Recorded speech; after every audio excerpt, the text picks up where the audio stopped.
নমস্কার বন্ধুরা, বিথিকাস কুকিং প্যাশনে তোমাদের সবাইকে স্বাগত। আজকে আমি তোমাদের সাথে শেয়ার করছি ইলিশ মাছের একটা অসাধারণ রেসিপি, সাদা ইলিশ। এই সাদা ইলিশের রেসিপিটা কিন্তু প্লেন রাইসের সাথে তো খেতে ভালো লাগবেই, আর ভালো লাগবে পোলাওয়ের সাথে খেতে। এবারে এখানে এই 5 পিস ইলিশ মাছে আমি দিয়ে দিলাম লবণ আর কাঁচা সর্ষের তেল। এবারে প্রত্যেকটা মাছের পিস আমি খুব ভালো করে মেখে নিচ্ছি।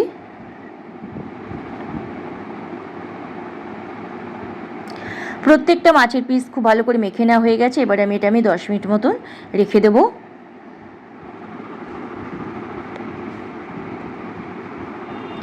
এখানে একটা বাটির মধ্যে আমি নিয়ে নিচ্ছি সাদা সর্ষে, পোস্ত আর নিয়ে নিচ্ছি 4 মগজ। সব কিছু কিন্তু আমি সমপরিমাণে এখানে আমি নিয়ে নিয়েছি। এবারে দিয়ে দিচ্ছি উষ্ণ গরম জল, কেননা এটা আমি 10 থেকে 15 মিনিট মতন ভিজিয়ে রাখবো, তারপরে আমি বেটে নেব। এখানে আর একটা বাটির মধ্যে আমি নিয়ে নিচ্ছি টক দই। এখানে টক দই নিয়ে নিচ্ছি 150 গ্রাম।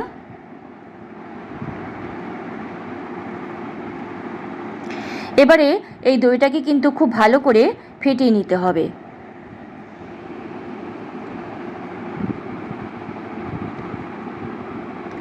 এবারে আমি মিক্সির জারের মধ্যে ভিজিয়ে রাখা পোস্ত, 4 মগজ আর সাদা সর্ষে দিয়ে দিচ্ছি।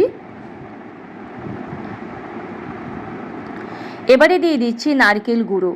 এখানে আমি শুকনো নারকেল গুঁড়ো দিয়ে দিচ্ছি, এখানে কিন্তু ফ্রেশ নারকেলও দেওয়া যাবে। এবারে দিয়ে দিচ্ছি কাঁচা লঙ্কা আর দিয়ে দিলাম সামান্য পরিমাণে লবণ।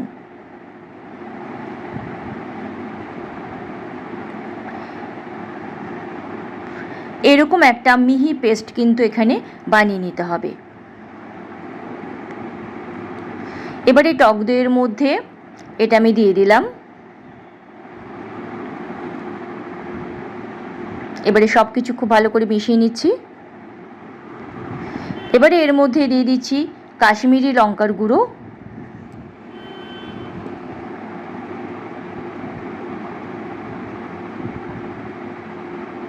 এবারে দিয়ে দিলাম লবণ। লবণটা একটু খেয়াল করে দিতে হবে, যাতে করে খুব বেশি না হয়ে যায়, কেননা প্রথমে একবার দেওয়া ছিল, সর্ষে বাটার সময় দিয়েছি, আর এখন একটু দিয়ে দিলাম। আর দিয়ে দিলাম চিনি। চিনিটা দিলাম পুরো স্বাদটাকে কিন্তু ব্যালেন্স করবে, যেহেতু এখানে টক দই দেওয়া হয়েছে। এবারে একটা টিফিন বক্সের মধ্যে আমি নিয়ে নিলাম মিশ্রণটাকে।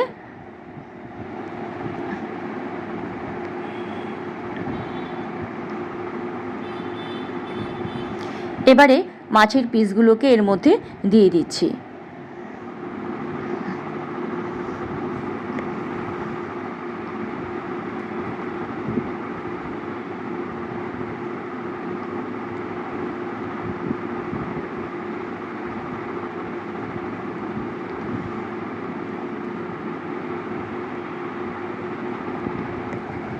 এবারে দিয়ে দিচ্ছি কাঁচা সর্ষের তেল 3 চামচ।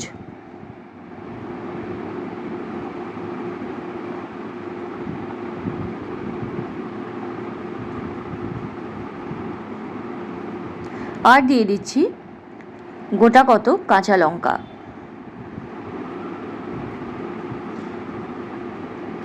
সব কিছু খুব ভালো করে মিশিয়ে নিলাম।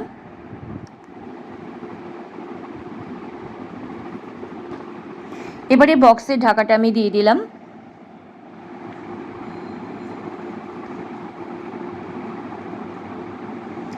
এখানে একটা কড়ার মধ্যে আমি নিয়ে নিলাম জল আর একটা স্ট্যান্ড রেখে দিলাম। এবারে এর উপরে বক্সটাকে আমি দিয়ে 15 থেকে 20 মিনিট মতন লো টু মিডিয়াম ফ্লেমে স্টিম করে নেব।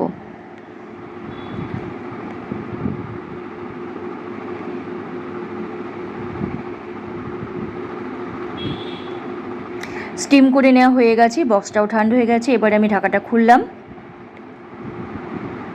গ্রেভিটা খুব সুন্দর হয়েছে, একদম মাখা মাখা।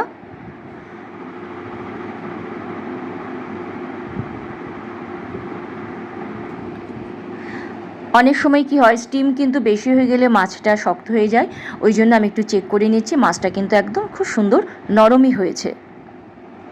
এবারে এটাকে আমি একটা প্লেটের মধ্যে পরিবেশন করে দিচ্ছি। আমার আজকের এই রেসিপিটা যদি তোমাদের ভালো লাগে, তাহলে প্লিজ চ্যানেলটাকে তোমরা সাবস্ক্রাইব করে নিও আর অবশ্যই লাইক কমেন্টস শেয়ার করো।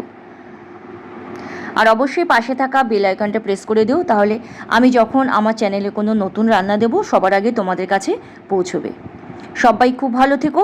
আজকের ভিডিওটা এই পর্যন্ত। আবার আমি আমার চ্যানেলে ফিরে আসব নতুন কোনো রান্না নিয়ে।